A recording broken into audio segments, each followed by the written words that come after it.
Hey, y'all, it's your girl Shay. Welcome back to my channel. Y'all, look, I got a guest. Hey, April. Hey. Y'all, when y'all see me with my ponytail, and she also sold me this hair, okay? Don't play with her. Don't play with her. This is hairstylist weave extraordinaire, Miss April, and we are here today to talk about body image and what it means in body positivity and how you get to that point in life, because it's very important to love yourself as you are, but also know that you can set realistic goals for yourself to be able to get to the size and the look that you want to be. But it takes you also accepting yourself. So we want to talk about this. April is willing to share her journey here with us. So I'm going to ask her some questions. Please, you know what the deal. Put me on pause, go get your snack, go get your notebook so you can be ready for this, because you can ask yourself these questions as well to be able to comb through these body image issues that a lot of us suffer from. Okay, let's go. Number one, my first question for you, April. Okay. When were you first aware of your body size? Oh, so it was really young. I'm gonna say kindergarten, first grade is when I realized I was a lot taller, a lot thicker than my peers. Yes. So it was, I noticed very, very young. Me as well. I noticed at like 6 when I really That's like the same knew age. that I was different, you know, and that thickness. Okay, so my second question is, when you realized your body was different, how did it make you feel? It made me feel always out of place. Like I always felt out of place. Like I was always towering over everybody else, or I was always, thicker or bigger than everybody else I was around, my cousins, my classmates, etc. So I always felt out of place, like not shameful, but like, oh, I gotta hide, I gotta cover. Yes. So yeah. Yes. Now let me ask you a question. Just so people can know, how tall are you now, and how much taller do you think you were developmentally growing up in comparison to your peers? So let people know how tall you are now. I'm 5'11" now. I would say I had a good 6 or so inches on a lot of my peers. So for the most part, whenever we would line up, they would do it by height. I would always just go straight to the back. I go straight to the back because I'm taller than everybody. I know I'm taller than y'all. All the girls, all the boys. I'm taller than y'all. I'm going to the back of the line. But it was quite a difference. It was quite a difference. Wow. So yeah. And then you think about 6 inches, that's a lot. It is. Okay? And when you think about how that made you feel, even having to go to the back of the line, like I'm last all the time. So then that can translate to other things that may have gone on in your life. Yeah. You understand what I'm saying? Sure. So that's always, and just like even knowing, don't even give yourself a chance. Oh, I'm going straight to the back. Straight to the back. So emotionally and mentally, psychologically, that had to even do something to you. Do you feel like some things in your life have transpired and you automatically put yourself to the back? Absolutely. But you know what? It didn't, at the time, I didn't realize what it was doing psychologically. Yes. So I didn't think, until I got in my older age, in my older years, and I'm like, why do I always put myself last? Why do I always go to the back? If we taking a group picture, why I always go to the back? Wow. It's always, and I didn't realize it until I actually did do, a look like, oh, okay. Yeah, I'm always in the back. I always go to the back. And I didn't realize until, I was older. This is good tea right here. This is good because it does do something to you, And I think that a lot of us have dealt with being bigger, especially as Black women, because Black women are structurally bigger framed than our counterparts, okay? And it's been scientific studies to show that Black women hold more weight on their body than other women, and it's harder for us to lose weight. There's scientific studies about that, and I'll list that down below so you all can read more about it. But it really makes us feel different. We're bigger boned women structurally, because even like sometimes I'll tell somebody my weight, and like, you weigh that much, because it's the weight, it's the density of the body, the thickness, so it even looks different. But to always see all of this stuff in social media, not even social media at that time, because social media wasn't always a thing. When we were growing up, but just to see the magazines and to see even black women were very thin. They were very thin. And if you know what I wasn't, mean? it was a problem. And if you were not, it was an issue. And I had a big butt on my life, and I'm telling you right now, I'm telling you, they made it seem like that wasn't a thing. It wasn't. And so J-Lo. Right. I was going to say J-Lo made it a thing, but she's not even all the way black. She Puerto Rican. Now look, shout out to the Latino sisters. No shade. But all I'm saying is that Janet Jackson had a big butt from forever. And she was kind of shunned always. I believe that Janet Jackson got a rib removed. So it's stuff like that just has shaped us in ways. And that if you all have not watched my self-love video, go watch my self-love video. I talk about conditioning and how seeing these images, and even though people may not even say anything to you, you're taking all of that in. That's why it's important to guard your heart and guard your ears. Okay, I mean in your eyes. Third question I have for you, April. How did you try to change your body once you realized it was different and you knew that it was kind of uncomfortable? This is deep. We have to go deep. Okay. Of course, crash dieting. Yes. I believe a few years ago, I don't know if it was for the Dreamgirls movie, but Beyonce did the lemonade diet. Yes. So I very did the popular lemonade diet. Yeah. I started to abuse laxatives. Yes. I developed an eating disorder. I had bulimia for a good 2 years, where I really wasn't keeping food down.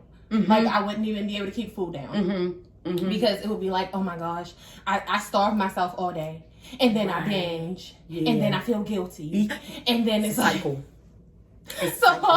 So yeah, but that was closer to the end of my teen years, so 17, 18. Okay. A little into 19. Once I turned 20, 21, that's when I started hitting the gym.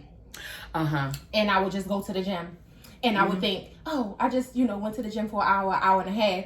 That means I can leave straight out the gym. And they always put a Burger King, a Wendy's, or something right by the gym. Right. So, leave the gym, go grab some food, whatever I wanted to eat. Right. And then that cycle started of trying to work off my food. In a sense. So that was a fail. Yes. That was a fail.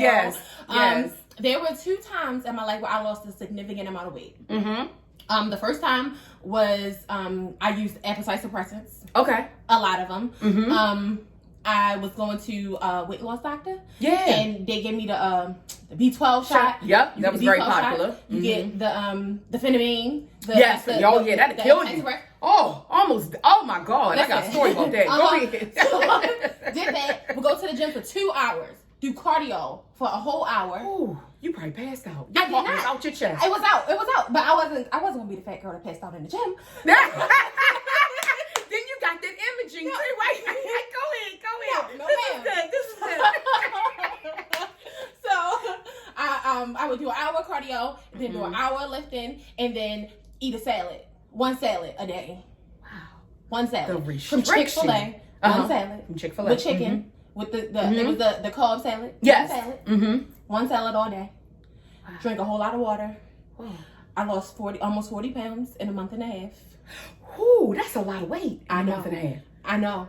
I was losing like literally between 5 and 7 pounds a week. Ooh, that's a lot. A lot. That's actually unhealthy goal. It was so unrealistic to maintain. That's why right after that, I gained it right back. Yeah. Gained it right back. Right. So then, I believe maybe a year or so ago, 2 years ago, how old is she? 4 years ago, 4 or 5 years ago, I got hooked up with a fitness coach. Okay. And along with that came a whole lot of support from other women, hearing other women's stories and things, and that's when the healthy side kicked in for me. It made me really like look in the mirror and be like, you know what, this is a lot different than just it's a lot more than just losing the weight. Because the last time I lost the weight physically, but my mind was still, you know. The way you back of the line. Your mind is still back of the line. My mind was still back of the line. My mind was still, I'm this size, but in reality, I'm a smaller size. Yep. And so it forced me to deal with the real, right, the mental part, right. To know it's not just me, because I felt so isolated. In that space I was in. So then that's when I started to eat healthy and work out. Oh, that's awesome. And to deal with the mental things and the physical things. So from there, I went vegetarian, then I went vegan, and was able to lose almost the same amount of weight. Just healthier. Right. But then I gained it back again because I stopped going to the gym. Right. And then I had a baby too, so I never really recovered from that in a sense. But mentally, I'm in a way better place now, even though I am, heavier than I was before. At that time. Before. So that brings me to my next question. When did you start to have that body acceptance? So after I didn't deal with postpartum with my daughter, thankfully. Yes. But after having her, it was I did it more so for her to see. You know what? My mom loves herself. That's what I feel like I needed to see growing up. Seeing that self-love, that outward self-love. It's like, oh, you can say you look nice, but if you say it out too loud, people are going to think you're arrogant. That's true. They're going to think you're boastful. That's true. That's true. Whatever the case is, it's okay to outwardly love yourself. So at first, it didn't come easy. It was a thing that I feel like I had to practice. Yes. And so it's been about maybe a good 3 to 4 years. Where I accepted, you know what? April. This is it. This is what you have. Right. This is what you've been given. Right. You want to change this, you want to change that, but it's okay to still love what you have. Exactly. Right now. You don't have to wait until it's perfect to love it. Perfectionism. Kill anybody's heart. Trust me. Love it. Yes, you want to tone your arms. You want to lose this. You want to lose that. But these are the same arms that allow you to work to provide for your family. These are the same arms that carry you and carry your children, etc. So love them arms. Yes, you want to change your legs, but they the legs that you use every day to walk, to get you from point A to point B. And again, for me, it's my family that's for my driving force. Come on. So these are the same legs that, carry my kids and allow me to work and move, etc. So it was more like, okay, all right, you're 30 now, 30-ish. 30-ish. When are you going to start to appreciate the body that you have? Yes. The body that you were given. You didn't buy it. Come on. Facts. This is the body you were given. Yes. So when are you going to start loving it? And it's okay for it not to be perfect. You can still love it even though it's not perfect. You can still wear your crop top. Put your crop top on. Put your crop top on. Put your crop top on. Yes, everybody got a little something. You right. got a little butt, you got a little gut. Right. It's okay. Wear your crop top because it's like, what happens if your health fails? What happens if a pandemic hit and you waiting to do? And this don't even have to apply just to clothing or something superficial. Right. Why are you waiting? What if something happens and this is your opportunity and you're going to miss it? Because you're waiting for your circumstances or your body or your finances to be perfect. It may never be perfect. Just do it. Put the crop top on. Start the business. Write the book. Get your man. Whatever it is. Get your stuff. You might not have as long as you think you have. So, love on it. Accept it. Speak well of it. Speak well of yourself. Talk good about it. You don't love it, but you're going to like it. Like it until you love it. And then once you love it, you're going to like it even more. Come on. First of all, y'all need to be standing up and giving my girl a hand clap right there for that little word. Okay? Because that didn't come from nobody but Jesus the Christ. Okay? Because that right there, He used her, okay? He is using her right now. I ain't gotta say nothing. I'm just here to facilitate. I ain't gotta say nothing. This is awesome. So do you feel like now that you're at the place where you have come to a part of acceptance that you have set still, realistic weight loss goals for yourself or body goals? And how do you work at maintaining that body acceptance every day? So, shout out to my fitness coach, Coach T. The one thing that I had to learn is you're going for progress, not perfection. You cannot expect for your journey to be completely perfect, but don't stop. Just because you messed up, don't stop. Just because you had a little cheat meal, you had a cheat week, you had a cheat month. we go there. Just keep going. Do not stop. Do not quit. Because guess what? If you quit, you're never going to get there. You're never going to get there if you quit. So that's what pretty much is... that's what keeps me going. Realistically, do we all feel like during the pandemic we all put on something and now we trying to reset, re-lose the way we already lost or found. But just keep going. Just keep going. Just keep going. And that's what I do every day. Every day I get up and say, you know what, I'm going to try today. Yeah. And your trying may look different every day. Every day. Trying may be today, I'm going to eat that fried chicken, but I'm going to drink water all day. Okay. It could be something like that. It could be, okay, I can only do 15 minutes on the treadmill today. I normally do 40, but I'm tired. So I'm going to honor my body by doing the 15 minutes and then taking the rest of the time to rest. And that's what it's about. It's about listening to your body. It's about honoring your body and not berating your body. Because for so many years, I felt like my mind was criticizing my body. Like they were separate entities. But we're mind, body, spirit. We're mind, body, soul. We're not separate. So the fact that they weren't all in alignment was an issue for me. And I kept feeling like I was abusing myself from the things that I was saying to my body. And then my body is then doing what I done said it was. If I'm saying it's not good enough, it's going to produce the results. So you got to understand, life and death lies in your tongue. And you've got to be careful about how you speak upon yourself. You know what I mean? And we can do all things through Christ who strengthens us. And I have some scriptures I'm going to list down below. But I just wanted to thank April. You all give April a hand clap. This was very, very, very good. And I sound like Tabitha Brown. Very, very good. But this was very good because you really feel like you're on an island by yourself. Like you're the only one going through this thing. And honestly, you can go through body image issues and actually look like what media says is the thing. So it doesn't really matter your size. This is really just about you accepting who you are and you seeing yourself through a new lens, a new perspective. Because you didn't really speak about it, but you did speak about a little about that body dysmorphia. And I'll list that down below, the definition of it, and so you can read more about it. Because that body dysmorphia made you think that you were still bigger. Than what you were. And it was playing a trick on your mind. And you know what else to do? It make you do this. Every 5 minutes you check in. Oh, let me make sure this is covered. Let me make sure this is my angle. Hold on.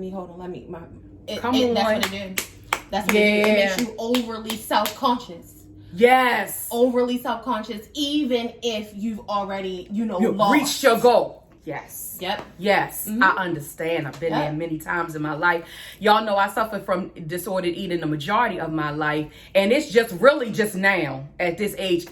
Sugar tired. I'm tired now. Okay? I'm tired. I said, look, I got to appreciate me. I'm up here, a therapist, social worker, working with people and giving them an encouragement. And the quarantine made me give it back to me.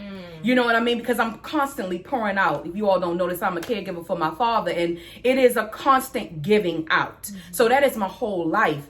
But at the same time, we have to make time for ourselves. And this is what this is about. So I just want to say thank you to April. Thank you for having me. She is beautiful inside and out. She don't play around with that braiding, that weave, that all that. April got that, okay?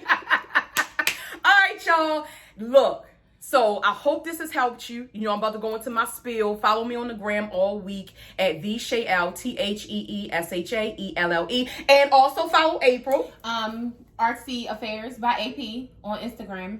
Okay, and I'll also list her Instagram down below. Okay, so y'all follow her, show her love, show her support. Please thumbs up this video. Please share this video. If this has never been an issue for you, I know it's been an issue for someone that you know. They need to hear that you can love yourself as is and that you do not have to suffer by yourself on an island, because that's what the enemy wants. The enemy wants you to be by yourself, because as long as you're by yourself, he can continue to play those thoughts again and again and again in your mind, and nobody brings you back to the foundation and the goodness of God. Like, she carried her kids with this body. Come on. She was given this body by the Lord. So that's it. That's all I got to say. I hope y'all have enjoyed this video. Brings me to my spiel. I'll be talking about body image and stuff like that all week, and just loving yourself, self-love, self-care in every form and sense of the word. All right, y'all. I hope this message inspired you. I hope this message finds you blessed. Like, comment, share, and subscribe. And I'll see you all in my next video. Ava, did you want to do an outro? No. Okay. Bye.